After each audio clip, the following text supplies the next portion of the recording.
જય હિન્દ વિદ્યાર્થી મિત્રો, ઘણા બધા ભાઈઓ અને બહેનો એસએસસી જેડીની અને અગ્નિવીરની તૈયારી કરી રહ્યા છે. તો થોડા દિવસો એવા પ્રેક્ટિકલના રહ્યા છે. તો હાલમાં ઘણા બધા એવા ભાઈઓ અને બહેનો હશે કે જેને અતિશય પગ દુખે છે, રનિંગ ટાઈમે સીન પેન થાય છે, પગ ભરાઈ જાય છે. બનતા સુધી રનિંગ કર્યા પછી જેટલી બને એટલી પુલ ડાઉન બોડી કરો. અને જો તમારે સીન પેન હોય તો જેટલું બને એટલું બરફ ઘસવાનું રાખો. આખા દિવસમાં 3 થી 4 વખત જો બરફ ઘસશો તો આગલા દિવસે તમારે રનિંગ કરવાની ખૂબ જ એવી મજા આવશે. અને રાતે સૂઈ જાઓ ત્યારે નોર્મલી સરસિયા તેલની તમારે માલિશ કરવાની છે. માલિશ કરી દેવાની અને સવારમાં જ્યારે ગ્રાઉન્ડ ઉપર દોડવા જાઓ ત્યારે તમારી પાસે જો હોમની જેલ હોય તો હોમની જેલની માલિશ કરો રનિંગ પહેલાં, અને પછી તમે રનિંગ કરવાની કોશિશ કરો તો બી તમને સારું એવું રનિંગમાં ઇમ્પ્રુવમેન્ટ આવશે. બરાબર. ઘણા બધાને પગ દુખતા હશે તો ઘણા બધા એવા ગભરાઈ ગયા છે કે હવે મારે ભેગું નહીં થાય. એવું ના હોય. એક દિવસનો સારો એવો આરામ કરી લે.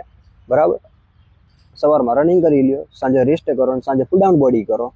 જેટલું બને એટલું સવારમાં બેસ્ટ રનિંગ કરવાની કોશિશ કરો. બાકી પગ દુખતા હોય તો આઈસ પેક એટલે બરફ ઘસવાનું જેટલું બને એટલું રાખો. અત્યારથી હાર માની લેશો તો કઈ રીતે આપણે ભેગું કરશું. જે પણ દિવસો રહ્યા છે ભગવાન જે બી કરશે સારું કરશે. આટલા દિવસો આપણી પાસે છે તો બેસ્ટ આપવાની કોશિશ કરો. અને આરામથી ગ્રાઉન્ડ ઉપર જઈને બિંદાસથી તમે પાસ થઈ જશો. ખાલી ખોટું મગજમાં બહુ ટેન્શન નહીં લેવું કે હું નહીં થઉં તો મારે શું થશે, કંઈ થવાનું છે નહીં.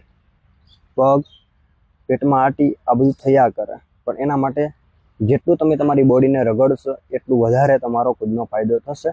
ત્યાં જઈને તમે બિંદાસથી પાસ થઈ જશો. જો પોલીસ કોન્સ્ટેબલનું ગ્રાઉન્ડ જો તમે પાસ થઈ જતા હોય તો તમે એસએસસી જેડીમાં પણ બિંદાસથી પાસ થઈ જશો.